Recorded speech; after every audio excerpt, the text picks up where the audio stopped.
شعبہ رابطہ برائے شخصیات کراچی کے ذمہ دار اسلامی بھائی نے رکن قومی اسمبلی شیخ سید خورشید احمد شاہ، رکن سندھ اسمبلی سہراب خان سرکی، رکن سندھ اسمبلی نثار کھوڑ اور حمزہ تبانی سے ان کی رہائش گاہوں پر ملاقات کی اور دعوت اسلامی کے دینی و فلاحی کاموں کے حوالے سے گفتگو کا سلسلہ رہا۔ ذمہ دار اسلامی بھائیوں نے تمام شخصیات کو رمضان شریف کے ایام میں عالمی مدنی مرکز فیضان مدینہ کراچی کا دورہ کرنے، مدنی مذاکرے میں شرکت کرنے کی دعوت پیش کی اور انہیں پورے ماہ کے نفل اعتکاف کے حوالے سے بھی بتایا۔ اس موقع پر مدنی چینل اور اس پر چلنے والے دینی پروگرامز کے حوالے سے بھی آگاہی دی گئی، جس پر تمام شخصیات نے دعوت اسلامی کی دینی و فلاحی خدمات کو سراہا اور اپنی نئے خواہشات کا اظہار کرتے ہوئے مدنی خبروں کو اپنے تاثرات بھی دیے۔ میں سب سے پہلے مبارکباد پیش کرتا ہوں ہمارے پیر و مرشد حضرت الیاس قادری دامت برکاتہ العالیہ کو، جو فیضان مدینہ،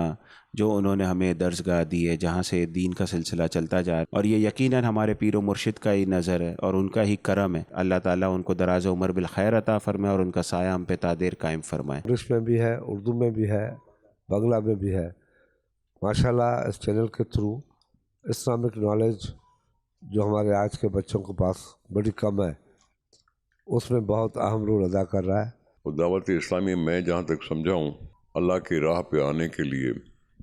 لوگوں کو بلایا جاتا ہے، ان کو سمجھایا جاتا ہے، اور ساتھ ہی ساتھ یہ بڑی اچھی بات ہے کہ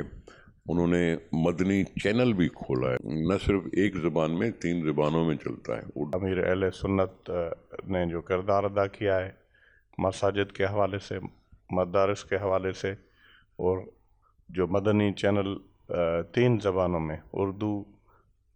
انگلش اور بنگلہ میں پوری دنیا میں چلتا ہے، اور میں خود فیس بک پہ بھی بہت سارے مسائل جو ہیں وہ ڈسکس ہوتے ہیں، اور الحمدللہ وہ مدنی چینل پہ بھی ہم دیکھتے ہیں اور فیس بک پہ بھی چلتے رہتے ہیں، تو یہ بہت بڑی